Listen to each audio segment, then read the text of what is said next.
And Jesus took the loaves, and when he had given thanks, he distributed them to the disciples, and the disciples to those sitting down, and likewise of the fish as much as they wanted. So when they were filled, he said to his disciples, "Gather up the fragments that remain, so that nothing is lost." Well, good morning. It always just seems to happen that I'm preaching when we have a packing the preacher out of the pulpit day. Maybe that's a good thing. But it's like I've said before, it's really encouraging to see so many people who would donate, give to our pantry ministry. And I know I've said this before, Amy, Walt, and I really love having snacks to eat with when we're here at church. So Ewan's throwing his bottle cap at me. It's good to see everyone here, and welcome back if you were here last week where we did part 3 of this series. And I know Tommy seems to be having a lot of trouble with which part's coming up next. I can give you a little trick here. Next time, what you do is you just add 1 to whatever part we did this time. And so next time it'll be part 5. Very good, very good. So that you might believe part 5. And we can do a quick review here. What we've been talking about is just how the Gospel of John is written and is told around 7 miracles or 7 signs, as John calls them in his Gospel. And these aren't just ordinary miracles. These aren't just Jesus healing someone or Jesus teaching someone and showing them the way. These are specific interpretive things that happen, specific interpretive miracles called signs that are meant to demonstrate something about who Jesus is, Jesus' identity, or Jesus' ultimate purpose here on earth. And John writes, and he gives us his purpose statement here from his gospel, saying that Jesus did many other signs in the presence of his disciples, which are not written in this book, but these are written that you might believe that Jesus is the Christ, the Son of God, and that by believing you may have life in his name. And we've talked before about how this is the purpose statement of this entire gospel, the Gospel of John. But really, when you think about it, is this not the message of every gospel, of Matthew, Mark, and Luke? And so maybe not explicitly, but Matthew, Mark, and Luke have this same purpose, telling you about what Jesus said and what Jesus did, that you might believe. And I don't think it's too much of a step further to say that the entirety of the Bible is leading up to the gospel, is leading up to Jesus and to his story, or a response to that story. And so is it too much to say that the entire Bible, and really all of human history, everything that God has said and done in the world, the way God has influenced history and creation, everything, all of time, all of God's work throughout every moment, in this sentence, that you might believe that Jesus Christ is the Son of God. And not just that, but that by believing in him, you might have life in his name. And so, like I said, a quick review as we've gone through the first 3 miracles, the first 3 signs that Jesus tells us about. The first one of the very popular ones. Jesus turns water to wine. He goes to a wedding with his mother, and they're out of wine, and mom says, "Go get us some wine." Jesus doesn't want to, but because it's his mom, he obeys, and he sees these jars, these ceremonial jars that would have been used for hand washing as ritualistically told by the Old Covenant, the Old Testament. They would have had to use these ceramic jars to wash their hands to keep clean ritualistically. And Jesus goes to these jars, and he takes what is old, this dirty, grubby, nasty, hand-washed water, and he replaces it with something new, with something better. And maybe you don't detect this the first time you read it, or maybe you have to pay real close attention, but Jesus seems to be saying pretty clearly that I have come to replace the old with something new, with something better. And while the Old Testament was good, and while I would even say the Old Testament was perfect in the time it was given, in the time period it was given, the people group it was given to, the Old Testament was perfect for what it needed to do, but it had now fulfilled that purpose. It is now time for the old covenant to pass away and for a new, better covenant to come and take its place. A covenant christened by Jesus' death. A covenant that you and I are now a part of. Jesus turning water to wine. The second sign is a little less popular. Jesus heals a nobleman's son, and we know that his son was sick, and this man probably traveled hours, maybe all day, or halfway across the country even, to come and to meet this man named Jesus, who he had only heard about, who he heard could perform signs, could perform miracles, and maybe, just maybe, he could help his sick son. And we knew back then doctors weren't good, which means this man very likely was rolling the dice to see if he wouldn't be able to experience his son's last breath. He would never be able to speak to his son again, maybe, by taking this chance to go meet this man, Jesus, who he had never met, who he had never seen perform a sign or a miracle or heal. This man had to put his faith in Jesus. And Jesus tells this man, go on, go home, your son will be fine. And this man, like I said, has to decide in that moment, am I going to believe this man based on what other people have told me about him? Am I going to believe in this guy based on what other people have said about him? And this is so profound to me because you and I have been asked the same question. I mean, none of us here have ever met Jesus. None of us have seen God, not physically. And yet you believe. You believe what your mother and your father, the faith that they raised you on. You believe maybe the people here in this room, in this church. You believe what people like Matthew, Mark, and Luke have said, and John have said about this man Jesus. You believe what the Bible has said about this man Jesus. And you believe based on what other people have told you about Jesus. Third and final sign that we talked about last week. Jesus heals a lame man at the pool of Bethesda, and we talked about this last week. Like I said, he sees this man who had been sick, who had been unable to walk for maybe 38 years. Almost 40 years this man was sick. And probably he was told at that time by the religious leaders and the religious people, you deserve this. It was because you're evil. It was because the things you've done, the sin in your life is why this has happened to you. This is God's divine justice towards you for what you have done wrong in your life.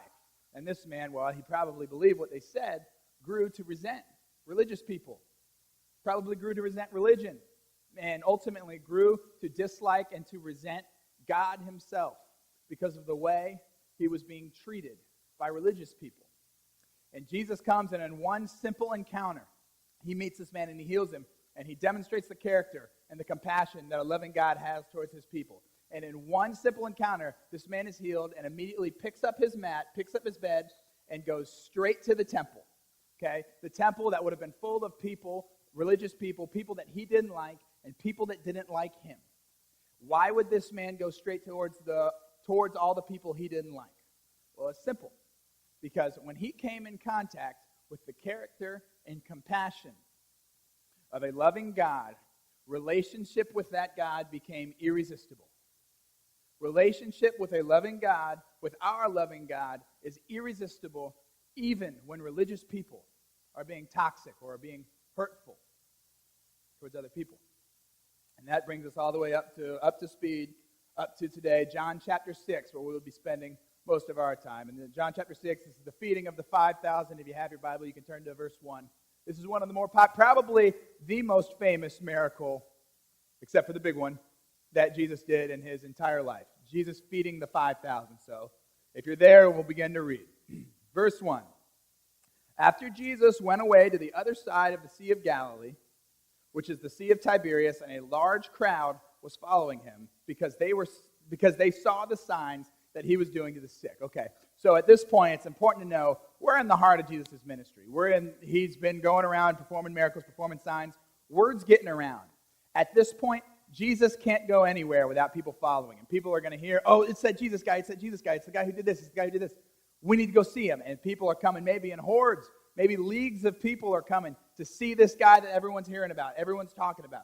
This is that Jesus guy. And so they're following him around no matter what he's doing all day, hoping, maybe, possibly, he would perform a miracle or a sign and they would get to see. And then he would, of course, teach them. Jesus couldn't go anywhere without hordes of people following him. And it wasn't uncommon. It wasn't unexpected for him to go out and just be surrounded by people. Verse 3. Jesus went up on the mountain, and there he sat down with his disciples. And now the Passover, the feast of the Jews, was at hand. And we know what the Passover is.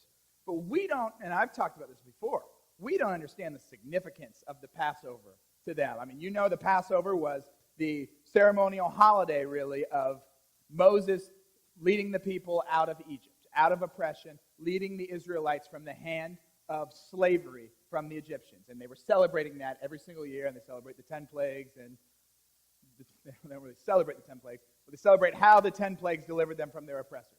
Okay? They celebrate this every year. But we understand that. We don't understand how big of a deal this was. Okay? This was like the 4th of July plus Christmas times 100. It was like all of our holidays that we celebrate every year combined together. This was a huge deal in Israel back then. Places would have shut down for weeks, for even the month leading up to the Passover month. It was a huge deal in Israel back then. And everyone had their minds on how Moses had delivered Israel from Egypt and how this mighty prophet had saved them from slavery. Verse 5, lifting up his eyes then and seeing that a large crowd was coming towards him, Jesus said to Philip, "Where are we to buy bread so that these people may eat?" Now, he said this to test him, for he himself knew what he would do. Philip answered him, 200 denarii worth of bread would not be enough for each of them to get just a little. Okay? And so Jesus asked the guy, how are we going to get bread? How are we going to get enough food for these people? We got to feed these people. And Philip's like, if we pulled all our money, we wouldn't even barely have enough for them to have a bite, for them just to have just a little bit each. Jesus, there's no way we're feeding this many people, is what he's telling Jesus right here. And Jesus, obviously, he knows what he's going to do. He's just asking rhetorical questions because that's how Jesus does it. Okay? But it's important to know, Philip, how are we going to feed these? We're not going to feed these people, Jesus. And on top of that, no one expects to be fed, Jesus. Like, these are the people that follow you around every day. We've never fed them before. We didn't invite. There is no reason for Jesus to feel obligated, I should say, to feed these people. Like, there's no reason for that. And Jesus said, we should feed these guys today. Yeah, that's a nice thought, Jesus, but we don't have that kind of money, right? We're just humble rabbi. You're the humble rabbi. You don't have that kind of money. Judas has taken it all. No, they didn't know that yet. Verse 8, one of his disciples, Andrew, which is Peter's brother, said to him, there's a boy here with 5 loaves and 2 fish. What are they for so many? And Jesus said, have the people sit down, because there was a bunch of grass there in that place. So the men sat down, about 5,000 in number. Now, I'm sure you've heard this take before. This says 5,000 men.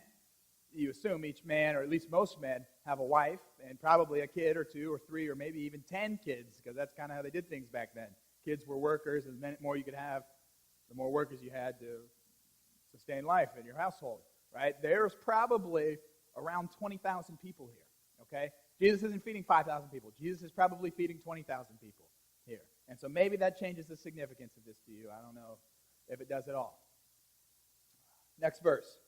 Jesus then took the loaves, and when he had given thanks, he distributed them to those who were seated. So also the fish, as much as they wanted. And when they had eaten their fill, he told the disciples, gather up leftover fragments, that nothing may be lost. And they gathered them up. And they gathered them up and filled 12 baskets with fragments from the 5 barley loaves, the 5 loaves of bread left by those who had eaten. Okay? And this is cool. This is a cool verse to me. Because if you didn't know, if you could for 1 minute suspend your understanding, your pre-existing knowledge of this story, you know going in, Jesus is feeding these people. Suspend that. You got to read this twice, right? Like, okay, Jesus just told him to sit down. He's got 5 loaves and 2 fish, okay? Yep, and he took the loaves and he distributed them to those who were eating, and the fish as much as they... What? Wait a minute, what? It doesn't say, Jesus somehow magically fed the people. It just kind of says it. You got to give a double take. And can't you just see the disciples watching this unfold? Like, all right, Jesus, they're sitting down. What are you going to do? What are you... He's feeding all these people. There's a movie. It's called The Dark Knight. Has anyone seen this movie? Surely everyone, hopefully. No? Get some blank stares. You need to watch this movie. Even if you don't like comic book movies, the movie's a masterpiece. IMDb says it's the 4th best movie of all time. If all you get from here is you need to go watch the movie The Dark Knight, that's fine today. You guys need to go watch the movie The Dark Knight. All right, resume. And there's a scene in The Dark Knight, and this is a Batman movie, where Batman, because he's a vigilante, he's getting cornered on top of a building by a SWAT team, okay? And so there's like 10 guys with guns, and he's on top of a building, and he's fighting them, he's punching them, he's kicking them. And while this scene is unfolding, Batman has a rope, and you can't really see what he's doing while he's fighting. He's got the rope in his hand, he's doing something with the rope. And then there comes a point at the fight scene, after it goes on for 2-3 minutes, SWAT team gets him cornered on the edge of the building, they got their guns on him, freeze, put your hands up. Batman stops, and it looks like he's caught. He puts his hands up, and then he kicks the guy, the SWAT team next to him, kicks him off the building, right? And as this happens, it becomes clear what he was doing with the rope. What he was doing was he was tying the rope to all of them as he was fighting. And so as one person falls off the building, the rope pulls the next guy off with him, and then the next guy, and then one by one, these 10 SWAT teams, while Batman's just sitting here like this, the 10 guys on the SWAT team just fall off the building and are left. He didn't kill him. He tied the rope to the building, and they're just dangling off the side of the building. It's a really cool scene. It's an incredible scene, I would say. The point of this is, as they're hanging there, and this is one of my favorite things about the Batman story in comics. Batman isn't a superhero like the Marvel superheroes. There are some people in Batman's universe who had never seen him, even more who didn't even believe that he'd exist. Right? Some people thought that Batman was just a made-up legend by law enforcement to scare criminals from doing stuff because Batman was going to get him. A lot of people in Gotham don't believe Batman's real. And so the law enforcement, he schools these SWAT team, and they're sitting there, they're hanging off the side of the building. And you can hear on their radio, you can hear on their comms. Well, how did he do that? Who is this guy? Right? Can't you just see? Ewan's really into the story. He likes Batman. Can't you just see? Jesus tells them all to sit down, and he gets his 5 loaves and his 2 fish, and he's handing them out, and the disciples are, how's he doing? Where is he getting this stuff? Who? And maybe all the people who were there. Who is this guy? Right? Like, we've seen you heal a sick guy. We've seen you turn water to wine when we weren't looking. But we're watching this happen. Jesus, this is beyond any trick or anything that we've seen before. This is almost magic. Who is this Jesus guy? And that's the question, isn't it? And we won't go too far into it, but who is this guy? I mean, who is John seeming to say that this guy is? Who is this man? And Jesus feeds all these people with 5 loaves and 2 fish, and we'll move on. Verse 14, when the people saw that the sign that he had done, they said, "This is indeed the prophet who has come into the world." Perceiving that they were about to come and take him by force and make him king, Jesus withdrew again to the mountain by himself. Okay, so what you need to understand is the Old Testament had prophesied that a Messiah would come hundreds and hundreds of years in the past. These guys were expecting Jesus. They weren't expecting Jesus. They were expecting a Messiah, a prophet to come into the world and to save them the way that Moses saved Israel. That's what they were expecting. They were expecting the Messiah to come in and, like Moses, save them from, in this case, save them from Rome, save them from the people who were oppressing the nation of Israel. That's what they expected the Messiah to be. And so for 1 second, he performs this crazy sign, and God and everyone sees him. And they think for 1 second, they get Jesus' identity right. This is the guy. This is the prophet we're waiting on. We need to make him king. And what you miss about this, because Jesus is the king, that's the right response. But what you miss about this is what they were saying by making him king by force. This was a cry for war. They were going to crown him their warrior king at this time. And there's 5,000 men here. Each of them picks up a sword and a shield and a helmet. And they march down to Jerusalem. And with Jesus as their warrior king appointed by God leading them, they were going to overthrow the Romans right now. They are crying for war right now. And we'll show you the map. It should be the next slide. They're in Galilee. They're up towards Galilee. They're marching to Jerusalem. They're marching halfway across the country. Can't you just see them stopping in every town, every village, every house maybe, gathering every able-bodied man who was willing to work, who was willing to fight, giving them a sword, giving them a shield and a helmet. And maybe by the time they get to Jerusalem, doubling, tripling in number. Maybe there's 15,000 men led by Jesus, ready to overthrow the Romans, ready to go to war right then and there. And Jesus flees from this. Jesus doesn't want anything to do with this. He sees that this is where this is going. And he gets out of town. He goes and hides in the mountains. Because Jesus was the Messiah. Jesus was the king. But the people thought that he had come to save them from Rome. And Jesus hadn't come to save the Israelites from Rome, but to save them. And Jesus was not the Savior that they wanted.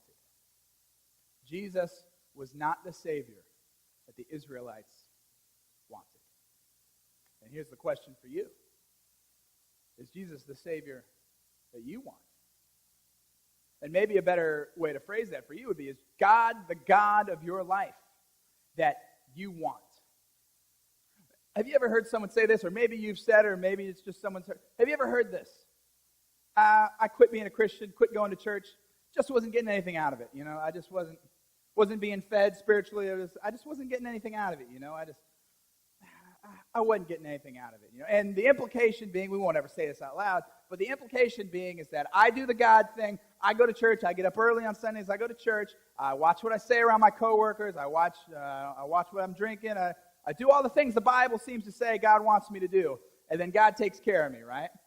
God, you're going to take care of this part of my life. You're going to make me happy. You're going to make me successful, maybe. You're going to take care of me financially in this area of my life. And that's the deal, right? God, I do what you want. I make you happy. Now you do what I want, and you make me happy, right?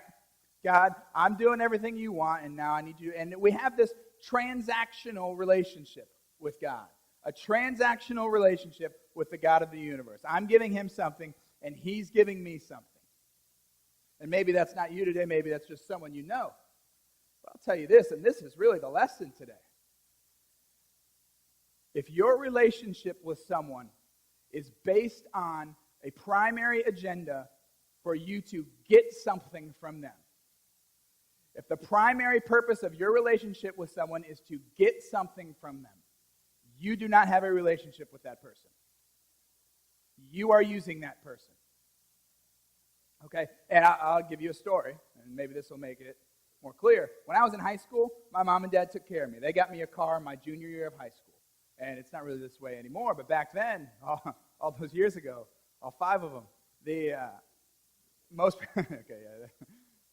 people didn't get a car until they were a senior in high school. And so I show up to school, first day of school, with my own car. Hey, Nick, how you doing, man? Hey, yeah, cool. Yeah, how you doing? You look good. Hey, Nick, a few of us are going to the mall later. Would you, after school, get something to eat, maybe hang out? Would you like to come with us? Yeah? Okay. Would you mind driving? Yeah.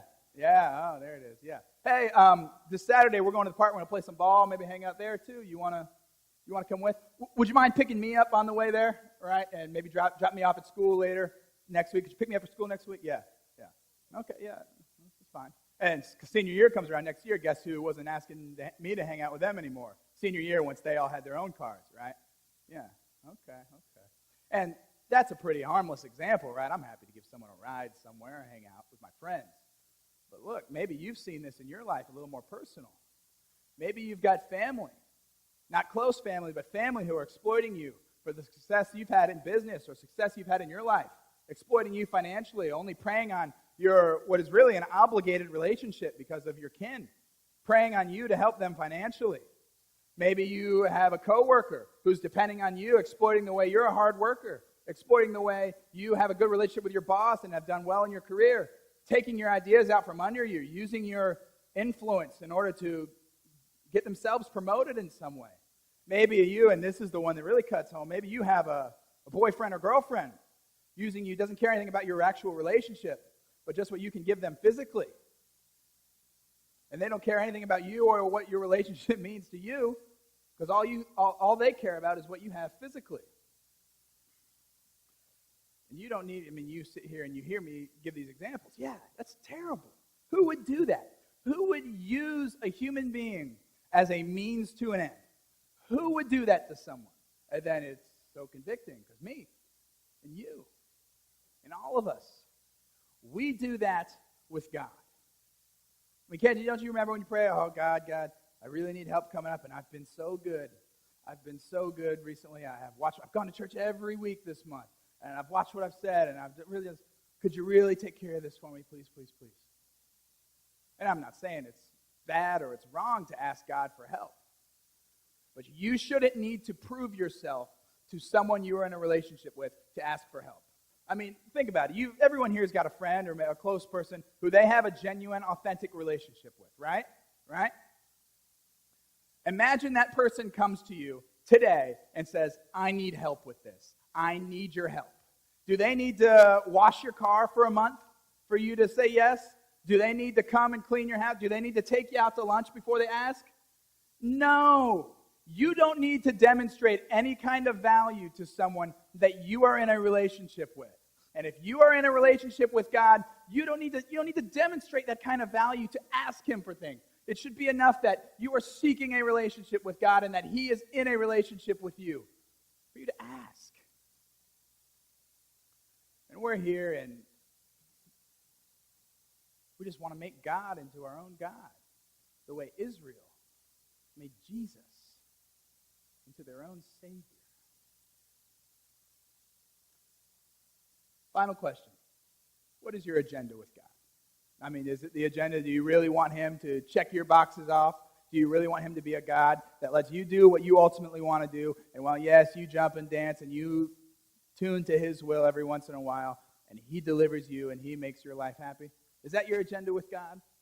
Or is your agenda with God simply to be in relationship with the author and creator of the universe? Because that's his agenda with you. His agenda with you is to be in relationship with you, his creation. Is that your agenda with him? And if not, maybe the message is for you today. Maybe you haven't really thought about it in these terms. But maybe you are no better than those kids in high school mooching off me for a ride. I mean, I say this because I've been guilty of this. What is your agenda with God? And if you're here today and maybe you realize that God has not been the God, maybe that you have been making God into the God that you want and not the God who is. Maybe you haven't been seeking relationship with God correctly for the past years of your life, or maybe you've been convicted by the story of Jesus, the story that John tells, the signs that he has proclaimed to show who he is and what he came to do. And you want to start a relationship with God by putting Christ down in baptism right now. Or if you need anything else at all, any prayers, anything from the eldership, don't hesitate. Come now as we stand and sing.